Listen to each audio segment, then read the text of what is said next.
At my retirement party, coworkers mocked my side hustle until the CEO announced I owned the patents. I was holding a plastic cup of cheap champagne when David Thornton called me a tinkerer in front of the entire engineering department.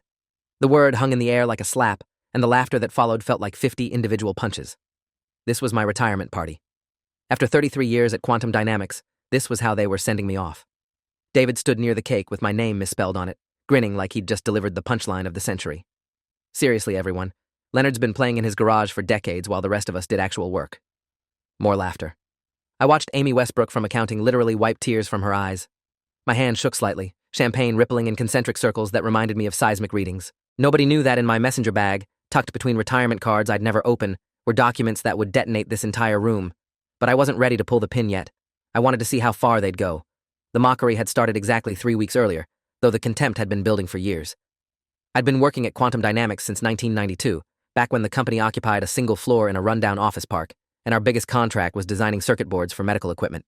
I was 26 then, fresh out of graduate school with a master's in electrical engineering and enough student debt to crush a weaker person. The company grew. I grew with it. We moved into a gleaming campus with a fountain out front and parking spots that denoted your rank in the hierarchy. Mine was in Zone C, despite having seniority over 60% of the staff. That should have told me everything I needed to know about how they valued me. But I was loyal. Stupidly, blindly loyal. I came in early, stayed late, mentored younger engineers, and never once asked for the promotions I deserved. In my spare time, in the evenings and weekends they assumed I was wasting, I worked. Really worked.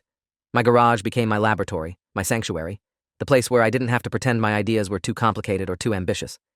The contempt crystallized 3 weeks before my retirement party, when I made the mistake of leaving my notebook on my desk. I'd been sketching out improvements to a power regulation system, the kind of work that made my pulse quicken even after 3 decades in the field. Gregory Sutton, one of the junior engineers who treated me like a relic, picked it up. "What's this, Leonard?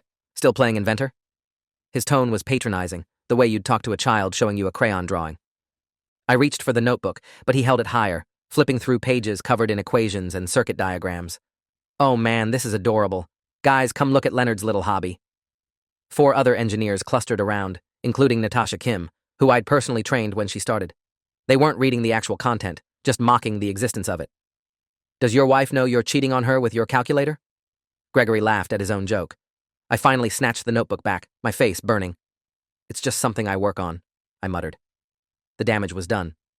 By lunch, the entire department knew that Leonard Hayward, the quiet guy in Zone C, thought he was Thomas Edison in his garage. The mockery escalated in waves, each one more public than the last. During a department meeting 2 weeks before my retirement, David Thornton actually brought it up in front of our VP of engineering. "Before we start, I just want to acknowledge Leonard's commitment to innovation. Even after a full day here, he goes home to tinker. That's dedication." The words were kind, but his smile wasn't. The VP, Richard Calloway, looked confused. "What's this about?"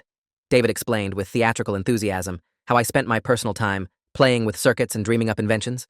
Richard's response was polite, but dismissive. "Well, that's nice, Leonard. Good to have hobbies." The meeting moved on. I sat there, my notebook in my lap, feeling like I was slowly being erased. Nobody asked what I was working on. Nobody considered that maybe, just maybe, there was actual value in what I'd been doing for 30 years in my home workshop. They'd categorized me as harmless, obsolete, irrelevant. The guy who would retire quietly and be forgotten by Monday. I tried to rationalize it. I told myself they didn't understand, that they were too focused on quarterly deliverables to appreciate long-term research. I convinced myself that their mockery came from ignorance, not malice. But then came the email. 5 days before my retirement party, Gregory Sutton sent a department-wide message with the subject line, "Leonard's Garage Geniusry." He'd created a mock patent application, complete with absurd drawings of impossible machines, attributing them all to me. "In honor of Leonard's retirement, let's celebrate his groundbreaking work in the field of basement innovation." 32 people received that email. 14 of them replied with laughing emojis or jokes. Not one person defended me. Not one person said it was inappropriate or cruel. I sat at my desk in Zone C, staring at that email chain, and something inside me went cold and hard. I opened my messenger bag and looked at the folder I'd been carrying for weeks. Patent certificates, licensing agreements, legal correspondence, documentation that would prove I wasn't a tinkerer or a hobbyist or a joke. I was an inventor with intellectual property worth more than most of their annual salaries combined. The retirement party was scheduled for Friday afternoon in the main conference room, the one with floor-to-ceiling windows overlooking the parking lot where my car sat in Zone C. I arrived exactly on time wearing the same gray suit I'd worn to every company function for 33 years. The room was decorated with generic retirement banners and a sheet cake from the grocery store that spelled my name, Leonard. About 60 people were there, a decent turnout that probably had more to do with free cake than any affection for me. David Thornton approached immediately, his smile predatory. "Leonard, the man of the hour. Or should I say, the man of the garage?" Laughter rippled through the nearby cluster of engineers. I nodded slowly, sipping my champagne, saying nothing. Amy Westbrook from accounting joined us, her voice syrupy with false warmth. "We're going to miss you, Leonard. Who else will we have to remind us that innovation can happen anywhere, even in your basement?" More laughter. I let them dig their hole deeper, watching faces I'd worked alongside for decades, seeing them clearly for the first time. Richard Calloway, the VP of engineering, stepped to the front of the room and tapped his champagne glass with a pen. "Can I have everyone's attention? We're here to celebrate Leonard Hayward's retirement after 33 years of service to quantum dynamics." Polite applause. He continued with the standard speech about dedication and hard work, checking notes on his phone like he couldn't quite remember who I was. "Leonard has been a steady presence in our engineering department, always reliable, always punctual." Damning with faint praise. "And I understand Leonard has some interesting hobbies outside of work." He paused for the laughter he knew was coming. "Apparently he's quite the inventor in his spare time." The laughter came, right on cue. My hand tightened around my champagne cup until the plastic cracked slightly. Richard smiled indulgently. "Well, Leonard, we hope retirement gives you even more time for your inventions." He raised his glass. "To Leonard!" The room echoed the toast half-heartedly. I didn't drink. I was watching the door. The door to the conference room opened precisely at 3:15, and everything changed. Patricia Volkov, our CEO, walked in, flanked by two people I recognized immediately: James Whitfield, our chief legal officer, and Monica Ashford, head of our intellectual property department. The casual party atmosphere evaporated. Patricia Volkov didn't do retirement parties. She barely did executive meetings in person anymore, preferring video calls from her corner office 3 floors above us. Her presence here was unprecedented, and everyone in the room knew it. She walked directly to where I was standing, ignoring Richard Calloway's confused expression. "Leonard," she said, extending her hand. "I apologize for being late. I was reviewing some documents that I think everyone here should know about." My heart was pounding so hard I could feel it in my throat. This was it. The moment I'd been simultaneously dreading and craving for 3 weeks. Patricia turned to face the room, her presence commanding instant silence. "I realize this is Leonard's retirement party, but there's something I need to address before he leaves this company." Patricia Volkov pulled a slim folder from Monica Ashford's briefcase and held it up. "How many people in this room know what Leonard Hayward has been working on in his personal time?" Silence. A few uncomfortable glances. David Thornton looked like he was trying to decide if this was a trap. Patricia continued, her voice sharp. "I'm going to guess that most of you have heard he's a hobbyist, a tinkerer, someone who plays with circuits in his garage." She let that hang for a moment. "What you don't know is that Leonard holds 17 patents in power regulation and energy efficiency systems." The room went completely still. 14 of those patents are directly incorporated into the technology that quantum dynamics currently uses in our flagship products. She opened the folder and began reading patent numbers like artillery coordinates. U.S. Patent 8,234,551. Adaptive voltage regulation for high-frequency switching systems. Granted to Leonard Hayward, June 2018. Licensed to Quantum Dynamics under a renewable agreement. She looked up. "Leonard's garage work, as some of you called it, generates approximately $6 million in annual licensing revenue for this company." I watched the color drain from David Thornton's face. Gregory Sutton looked like he'd been punched in the stomach. Natasha Kim, who I'd trained, was staring at the floor. Patricia wasn't done. "Leonard has been generous enough to license his patents to us at rates significantly below market value. Our legal team estimates that if he'd licensed to our competitors instead, Quantum Dynamics would have lost approximately $18 million in revenue over the past 6 years alone." She turned to me with something that might have been respect. "He never asked for recognition. He never demanded a promotion or a better parking spot." That last part was pointed, and I saw Richard Calloway wince. "He simply continued to innovate and allowed us to benefit from his brilliance while you all treated him like a hobbyist." The room was so quiet, I could hear the ventilation system humming. James Whitfield, the chief legal officer, stepped forward with a document. "As of next month, Leonard's licensing agreement with Quantum Dynamics expires. Given some recent interactions within the engineering department, he's considering not renewing." The panic that swept through the room was almost visible. Richard Calloway looked like he'd swallowed glass.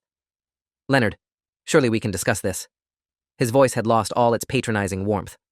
I finally spoke, my voice steady and calm. "For 3 weeks, you've all made jokes about my work. You created mock patents. You laughed at my dedication." I looked at Gregory Sutton. "You sent a department-wide email mocking what you called my garage geniusry." Gregory's face went scarlet. I turned to David Thornton. "You called me a tinkerer in front of 60 people 5 minutes ago." David opened his mouth, closed it, opened it again. No words came out.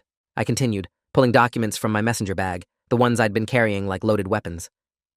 3 months ago, I was approached by Helix Technologies offering me $8 million for exclusive licensing rights to my patent portfolio. I saw Patricia Volkov's eyes widen slightly. She hadn't known about that offer. I turned them down because I believed in loyalty to quantum dynamics. I set the documents on the table. That belief seems to have been misplaced. Monica Ashford from Intellectual Property took over, her voice clinical and devastating. I've spent the last week reviewing Leonard's patent portfolio at Patricia's request. His work doesn't just support our current products, it's foundational to our entire power regulation division. Without these patents, we'd be looking at a complete redesign of our flagship line, estimated cost of $32 million and 18 months of development time. She pulled out a tablet and brought up a spreadsheet that she projected onto the conference room screen. Leonard's patents are referenced in 83% of our current product documentation. His innovations in adaptive voltage regulation are literally in every piece of equipment we've shipped for the last 5 years. The spreadsheet showed a complex web of dependencies, each node representing one of my patents, each connection showing how deeply woven my work was into the company's DNA. David Thornton made a small, choking sound.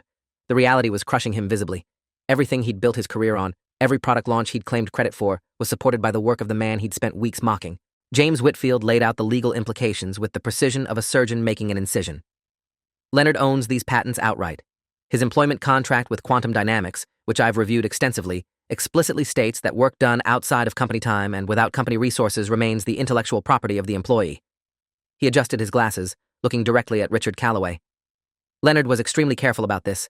Every patent application includes detailed logs proving the work was done in his personal workshop, on his own time, using his own equipment. The company has no claim to this intellectual property beyond the licensing agreement that Leonard graciously offered us. He paused for effect. An agreement that he has every legal right to terminate or renegotiate. Richard tried to salvage something. Leonard has always been a team player. I'm sure we can work something out that benefits everyone. His voice was desperate, grasping. Patricia Volkov cut him off with a look that could freeze nitrogen. Richard, the time to recognize Leonard's value was approximately 33 years ago. Failing that, perhaps 3 weeks ago before your department turned him into a joke.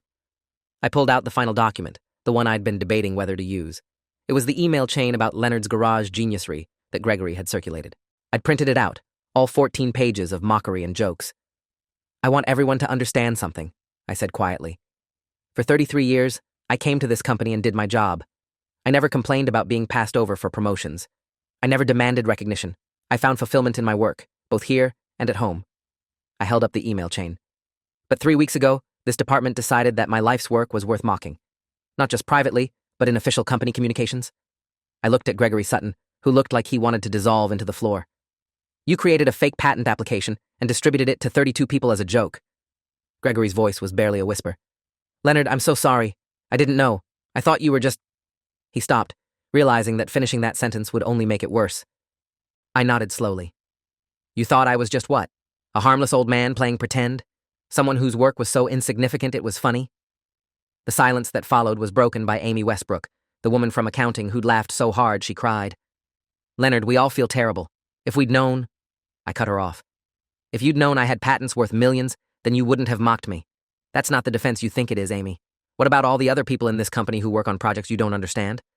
What about the people who have passions and skills that aren't immediately obvious or profitable? She had no answer. Nobody did. Patricia Volkov stepped forward again, and I realized this entire confrontation had been orchestrated. She'd known about my patents for weeks, possibly months. She'd known about the mockery, too. Someone must have forwarded her Gregory's email. This retirement party had been converted into something else entirely, a public reckoning. Leonard, I want to make you an offer, Patricia said. On behalf of Quantum Dynamics, and in light of the treatment you've received, I'd like to propose a new licensing agreement with significantly improved terms. Additionally, I'm offering you a position as a senior innovation consultant with full autonomy, a private laboratory space, and the parking spot you should have had 3 decades ago. The offer was generous, surprisingly so, but I'd already made my decision. Patricia, I appreciate that, truly. But I'm retiring for a reason. I'm 61 years old, and I've spent 33 years in a company that never saw my value until I had my hand on the door. I gestured around the room. These people didn't respect my work. They respected my patents once they realized those patents had dollar signs attached. I picked up my messenger bag, the one with the retirement cards I'd never read. I'm going to accept the offer from Helix Technologies, $8 million for exclusive licensing of my entire patent portfolio. The gasp that went through the room was audible. Richard Calloway actually grabbed the table for support. Leonard, please, let's discuss this. We can match that offer, exceed it even. I shook my head. Richard, 3 hours ago, you introduced me at my own retirement party by talking about my hobbies. You couldn't be bothered to remember a single significant contribution I'd made in 33 years. I looked at David Thornton, whose earlier smugness had been replaced by absolute horror. David, you called me a tinkerer while standing next to a cake with my name misspelled. That's the level of respect this company has shown me. Monica Ashford from IP tried a different approach, her voice urgent. Leonard, I understand you're angry, but please consider the impact on the entire company. We have 340 employees. Many of them had nothing to do with how the engineering department treated you. She was right, and that made it harder, but I'd thought this through. Monica, I'm not trying to destroy quantum dynamics. The licensing agreement doesn't expire for another month. That gives the company time to negotiate with Helix Technologies for sublicensing rights, or to begin the redesign process you mentioned. I pulled out a business card that I'd been carrying for 3 months, ever since the Helix offer came through. This is Dr. Raymond Chen from Helix. He's already indicated they'd be willing to discuss sublicensing arrangements with Quantum, though obviously at market rates rather than the generous discount I've been providing. I handed the card to Patricia Volkov. I'm not doing this to be vindictive. I'm doing this because I deserve to be valued for my work, and Helix offered me something that Quantum never did. Respect. Patricia took the card, her expression unreadable. Then she did something unexpected. She turned to Richard Calloway and said, Richard, you're demoted effective immediately. Monica will take over as VP of Engineering while we search for a permanent replacement. Richard's face went white. Patricia, you can't out... Her voice was ice. I absolutely can. You've presided over a department culture that drove away one of our most valuable assets. You failed to recognize talent that was literally sitting in your weekly meetings. You're lucky I'm not terminating you entirely. She turned to David Thornton and Gregory Sutton. You two will be receiving formal reprimands that will go in your permanent files. Gregory, that email about the fake patents was harassment, and if Leonard wanted to pursue legal action, the company would have zero defense. Gregory looked like he might actually cry. Patricia wasn't finished.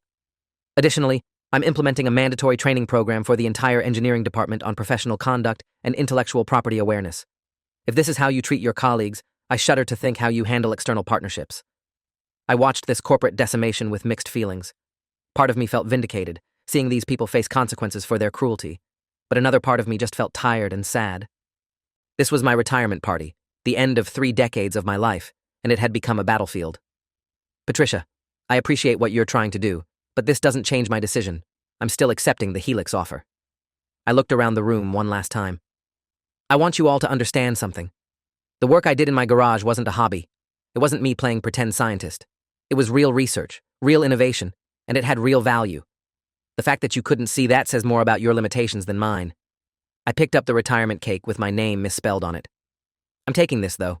It's a good reminder that you can work somewhere for 33 years and still be invisible to the people around you. I walked toward the door, and the crowd parted like I was radioactive. Nobody tried to stop me. Nobody apologized except in half-formed stammers that died in their throats. I almost made it out. My hand was on the conference room door when Patricia called out, Leonard, wait. I turned. She was holding a folder, different from the ones she'd been showing earlier. Before you go, there's one more thing you should know. 3 weeks ago, when Gregory sent that email mocking your patents, someone forwarded it to me. Do you know who? I shook my head.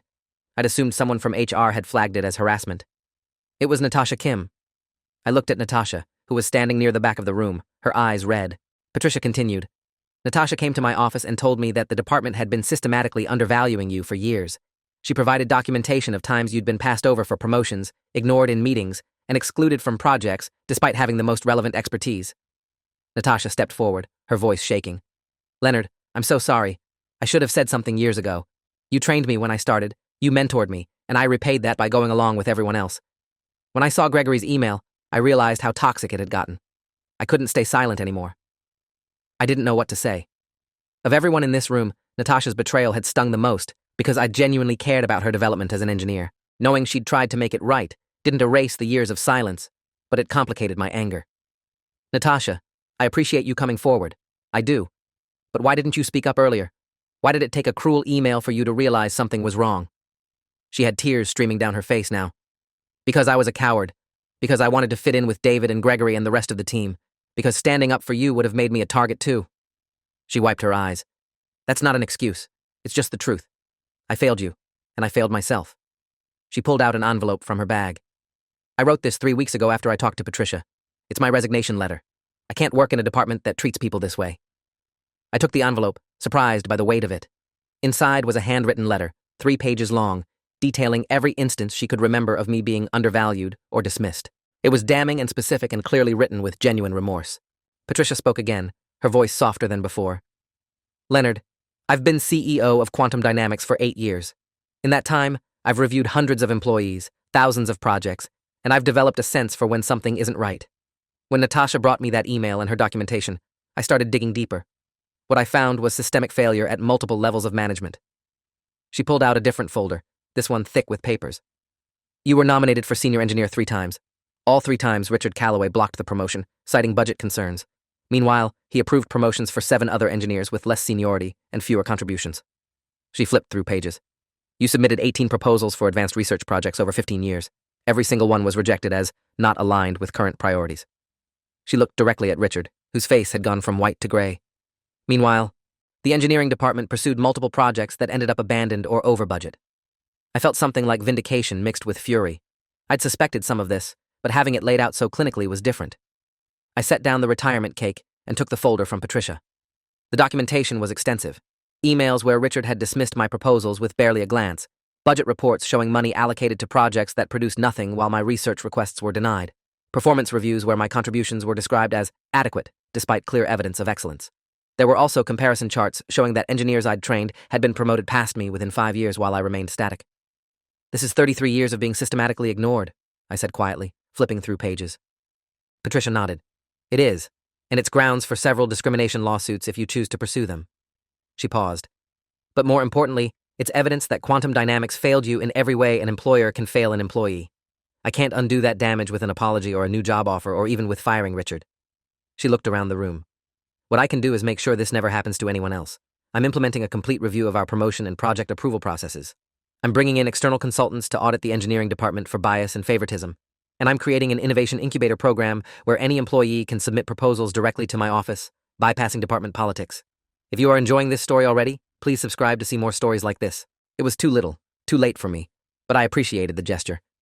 Patricia, those are good changes. They really are. But they don't change my situation or my decision. I handed the folder back to her. I've accepted the Helix offer. The paperwork is already being finalized. In 3 months, my patents will be exclusively licensed to your biggest competitor, and Quantum Dynamics will have to either pay market rates for sublicensing or redesign your entire product line. The room was silent again, the weight of that reality crushing everyone present. David Thornton finally found his voice, though it came out as a broken whisper. Leonard, I'm sorry. Truly. If I'd known... I cut him off. David, you've said that twice now. If I'd known. But why did you need to know I had valuable patents to treat me with basic respect? Why wasn't it enough that I was your colleague, your senior, someone who'd been doing this work since before you were born? He had no answer. None of them did. The truth was simple and ugly. They'd dismissed me because I was quiet, because I didn't play office politics, because I was content to do my work without demanding recognition. They'd mistaken humility for weakness and dedication for desperation. James Whitfield, the chief legal officer, stepped forward with a final attempt at salvaging the situation. Leonard, I want to present you with one more option before you leave. What if Quantum Dynamics agreed to a partnership structure with Helix Technologies? We could co-license your patents, creating a collaborative framework that would benefit both companies while still giving you the financial compensation and respect you deserve from Helix. It was actually a clever solution, the kind of outside-the-box thinking that the engineering department should have been applying to my proposals for years. I considered it for a moment. James, I appreciate the creativity, but no. Helix offered me something that Quantum never did. The opportunity to work in an environment where innovation is valued from the start, not just after it proves profitable. They're building a research division specifically around my work. They've offered me a state-of-the-art laboratory, a team of engineers who actually want to learn from me, and complete autonomy over my research direction. I looked at Patricia. Can Quantum match that? Can you honestly tell me that after 33 years of being ignored, this company would suddenly transform into a place where I'd be valued?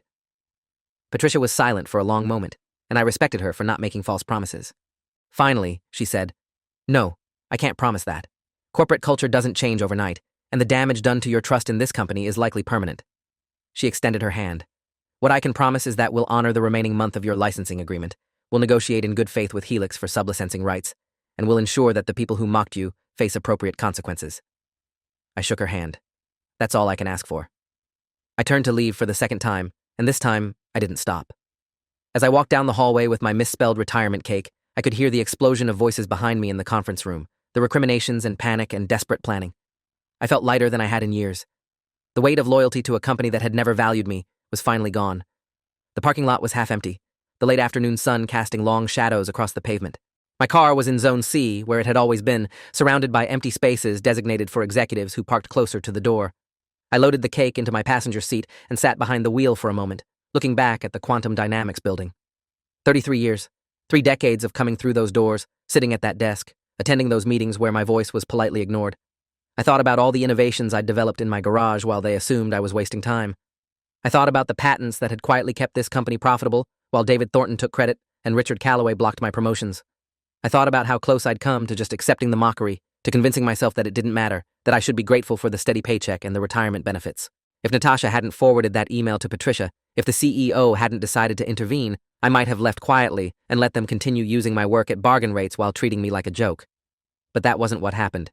Instead, I was driving away with an $8 million licensing deal, a new position at Helix Technologies, and the satisfaction of watching my former colleagues realize exactly what they'd lost. 3 months later, I was settled into my new laboratory at Helix Technologies, a space that was everything quantum dynamics had never offered me. The lab was 1,500 square feet of cutting-edge equipment, with workbenches arranged exactly how I wanted them, and a team of 6 engineers who'd been specifically recruited to work on projects stemming from my patents. Dr. Raymond Chen, the executive who'd first approached me with the licensing offer, stopped by my lab at least twice a week to check on progress and ask if I needed anything. The respect was genuine and constant. My office had a window overlooking a courtyard with actual trees, and my parking spot was exactly 10 spaces from the main entrance, marked with a placard that read, Dr. Leonard Hayward, Senior Innovation Fellow. The doctor was technically incorrect since I only had a master's degree, but Raymond had insisted, saying my patent portfolio and contributions to the field had earned me honorary status. I didn't argue. After 33 years of being called a tinkerer, I'd take it. The fallout at Quantum Dynamics had been spectacular and public. Monica Ashford, the new VP of Engineering, had contacted me personally to negotiate sublicensing terms with Helix. The rates were, as I'd predicted, significantly higher than what I'd been charging before. Quantum would be paying approximately $900,000 annually for the rights to continue using my patents, split between payments to Helix and a separate consulting fee paid directly to me. The financial impact on Quantum's bottom line was significant enough to make the trade publications. I'd received 3 calls from journalists wanting to interview me about the patent dispute that's reshaping the power regulation industry. I'd declined all of them. This wasn't about publicity or revenge. It was about finally being valued for my work.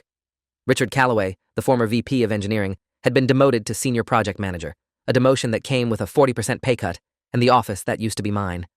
I heard through Natasha, who'd stayed in touch despite her resignation, that Richard was planning to leave the company entirely. David Thornton and Gregory Sutton had received formal reprimands and been placed on performance improvement plans. What surprised me most was Natasha's trajectory. After resigning from Quantum Dynamics, she'd spent 2 months doing consulting work before I called her. Helix is building out the research team around my patents, I told her. We need engineers who understand both the theoretical foundation and the practical applications. You're one of the few people who has that background. There was a long pause on the other end of the line. Leonard, after everything that happened, why would you want to work with me? I'd thought about this carefully before making the call. Because you were the only one who tried to make it right. You didn't wait until it was convenient or safe for you. You risked your standing in the department to tell Patricia what was happening. I paused. And because I remember training you when you first started. You were brilliant then, and you're brilliant now. The question is whether you want to be part of something that values that brilliance from day one, or if you want to keep wondering what could have been. She accepted the position the next day.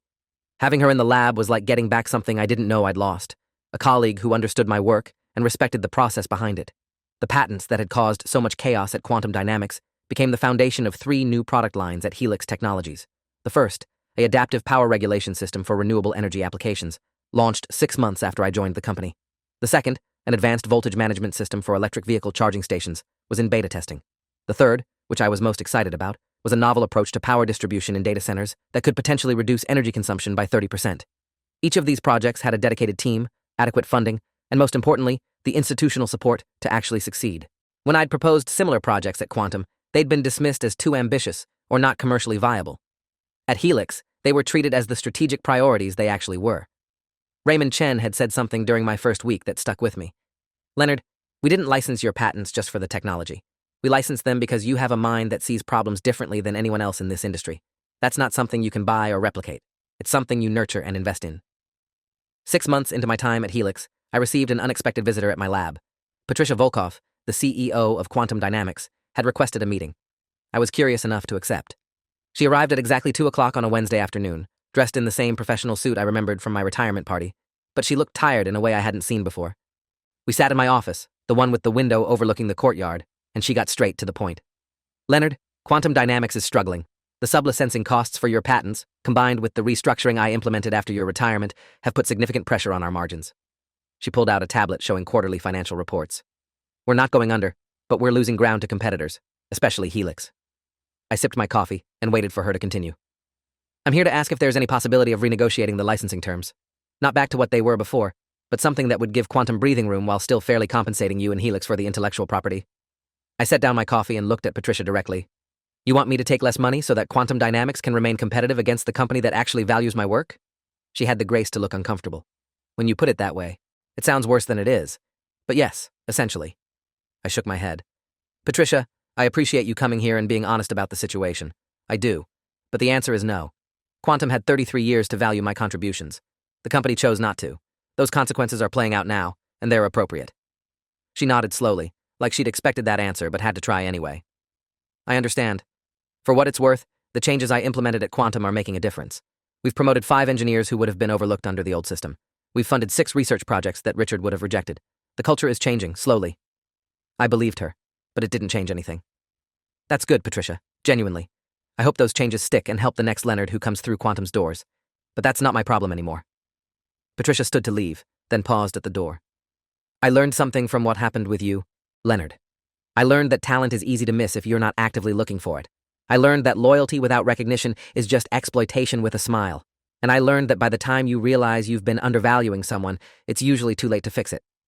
She looked around my office at Helix, taking in the equipment and the space and the obvious respect embedded in every detail. You deserved this 30 years ago. I'm sorry Quantum couldn't see that. It was the most honest thing any executive from Quantum Dynamics had said to me, and I appreciated it. Thank you, Patricia. That means something. After she left, I sat in my office for a while, thinking about paths not taken and decisions made.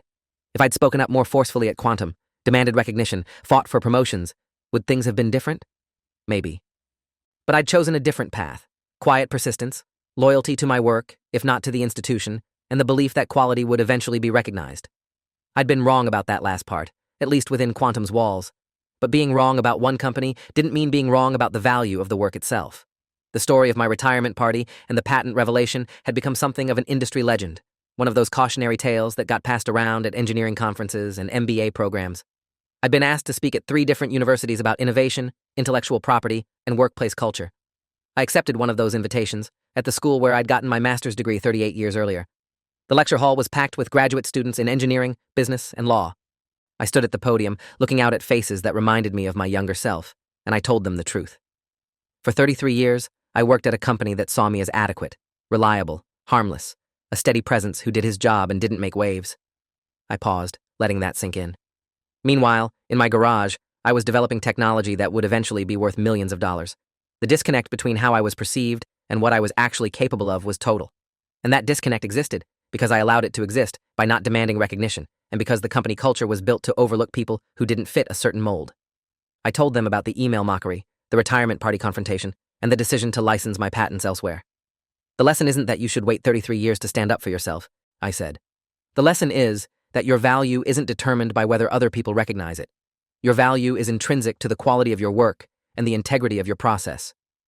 I saw heads nodding, students taking notes. But, I continued, recognition still matters. Being valued matters. Working in an environment that supports your best work matters. So don't make the mistake I did of confusing loyalty with obligation. If a company doesn't value you, if a manager dismisses your ideas, if colleagues mock your passion, you don't owe them your best years. I thought about David Thornton calling me a tinkerer, about Gregory's fake patent email, about 3 decades of being politely ignored. Find the place that sees you clearly. Find the people who get excited about your ideas instead of tolerating them. Find the environment where your work can flourish, not just survive. The applause when I finished was sustained and genuine, and afterward, at least 20 students approached me with questions and thanks. 1 year after my retirement party, I was in my lab at Helix working on the data center power distribution project when Natasha knocked on my door. Leonard, you need to see this. She handed me her phone, which was displaying a news article. The headline read, Quantum Dynamics announces major restructuring, third quarter losses attributed to increased operating costs. The article detailed how the company was struggling to maintain profitability in the face of higher licensing fees for key technologies and increased competition from Helix Technologies. Richard Calloway was quoted in the article, though not by name, as a former executive, saying that the company had failed to retain critical talent due to systemic cultural issues. I handed the phone back to Natasha. How do you feel about that? She considered the question seriously. Relieved that I got out when I did. Sad for the people still there who had nothing to do with how you were treated. Grateful to be here instead. She gestured around the lab. This is what engineering should be like. Supportive, innovative, focused on the work instead of the politics. I nodded. That was exactly right. The data center project launched 18 months after I joined Helix Technologies, and it was immediately successful. The 30% reduction in energy consumption I'd predicted turned out to be conservative. Actual implementations were showing 35 to 40% reductions, which translated to millions of dollars in annual savings for large data centers. Microsoft, Amazon, and Google all became clients within 6 months. The revenue generated from this single innovation exceeded $20 million in the first year, and the industry recognition was overwhelming. I was invited to present at conferences, contribute to industry standards committees, and collaborate with researchers at institutions I'd only read about before. The contrast with my quantum dynamics experience was stark and validating. This was what it felt like to work in an environment built around innovation rather than one that merely tolerated it. Raymond Chen took me to lunch after the data center project's success became clear. Leonard, when we first approached you about licensing your patents, I thought we were getting some valuable technology. I didn't realize we were getting you. He smiled. The technology was worth $8 million. You've already generated 3 times that value in new innovations. 2 years after leaving Quantum Dynamics, I attended an industry conference where I was receiving an award for innovation in power regulation systems. The ceremony was elegant, held in a hotel ballroom with 500 attendees from companies across the sector. As I walked to the stage to accept the award, I saw familiar faces in the crowd. Patricia Volkov was there, representing Quantum Dynamics. Monica Ashford sat beside her, and in the back of the room, looking uncomfortable in a suit that didn't quite fit, was David Thornton. I accepted the award, a crystal plaque that reflected the stage lights in rainbow patterns, and gave a brief speech thanking Helix Technologies for their support and my team for their collaboration. I didn't mention Quantum Dynamics. I didn't need to. Everyone in that room knew the story. After the ceremony, at the reception, Patricia approached me. Congratulations, Leonard. The award is well-deserved. We shook hands, the interaction polite and professional. David Thornton didn't approach me. He stayed in the back of the room, nursing a drink and avoiding eye contact. I felt nothing toward him, no lingering anger or satisfaction at his discomfort. He'd become irrelevant to my life, a character in a story I'd moved past. 3 years after my retirement party, Helix Technologies went public. As a senior innovation fellow with equity in the company, my shares were suddenly worth significantly more than the $8 million licensing deal that had started everything. Raymond Chen called me on the morning of the IPO, his voice excited. Leonard, based on the opening price, your equity package is valued at approximately $14 million. I was sitting in my home workshop, the same garage where I'd developed the patents that changed my life, surrounded by new projects and half-finished prototypes. That's extraordinary, Raymond.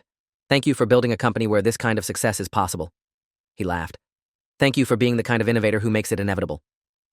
After we hung up, I sat in my workshop for a long time, thinking about the journey from that retirement party to this moment. The people who'd mocked my side hustle had inadvertently given me the push I needed to recognize my own value and demand appropriate recognition. In trying to diminish me, they'd freed me to find an environment where I could actually flourish. I still work in my garage most evenings, not because I have to, but because I love the process of innovation. The difference now is that when I develop something promising, I have a team at Helix excited to help me refine it and bring it to market. I have colleagues who respect my work and a company culture that values innovation from the ground up. And I have the financial security to take risks on projects that might not have immediate commercial applications, but could lead to breakthrough discoveries. The retirement party that was supposed to be a polite send-off from a company that had barely noticed me became instead the catalyst for the most productive and respected phase of my career. Every time I use my parking spot at Helix, the one marked with my name and title, I think about Zone C at Quantum Dynamics. Every time a new patent is granted for work I've done in collaboration with my team, I think about the proposals Richard Callaway rejected. Every time Raymond Chen asks my opinion on a strategic decision, I think about the meetings where my voice was politely ignored. The best revenge, they say, is living well. I prefer to think of it not as revenge, but as vindication. I was never wrong about the value of my work or the importance of persistence. I was only wrong about where that work would finally be recognized. Quantum Dynamics taught me what it feels like to be undervalued. Helix Technologies taught me what it feels like to be essential. The retirement party was the transition point between those two realities, the moment when mockery crystallized into clarity, and I finally understood that loyalty without respect is just another form of exploitation. I'm 64 now, 3 years past that retirement party, and I have no plans to actually retire. I'm working on my most ambitious project yet, a complete reimagining of how power grids could function in a fully renewable energy economy. It's the kind of decade-long project that might never be profitable, but could change how entire countries generate and distribute electricity. At Quantum Dynamics, this would have been dismissed immediately as too theoretical, too expensive, too risky. At Helix Technologies, it's funded, supported, and celebrated as exactly the kind of ambitious thinking that drives real innovation. That's the difference between a company that tolerates innovation and one that lives for it. Sometimes I wonder what would have happened if Natasha hadn't forwarded that email to Patricia, if the CEO hadn't intervened at my retirement party, if I'd just accepted the mockery and left quietly with my inadequate pension and my garage full of patents nobody valued. I'd probably still be innovating, because that's who I am, but I'd be doing it in isolation, without support or recognition or the resources to really push the boundaries of what's possible. The retirement party didn't just change my career trajectory, it changed my entire understanding of what I deserved and what was possible. The people who called me a tinkerer gave me the final motivation I needed to prove them catastrophically wrong. David Thornton's contempt became the fuel for my vindication. Gregory Sutton's mockery became the catalyst for my success, and Richard Calloway's systematic dismissal of my work became the foundation of his own professional decline. They thought they were putting me in my place. Instead, they freed me to find the place I actually belonged. If you enjoyed this, you'll definitely want to see the next ones too. So subscribe now and let me know your take in the comments.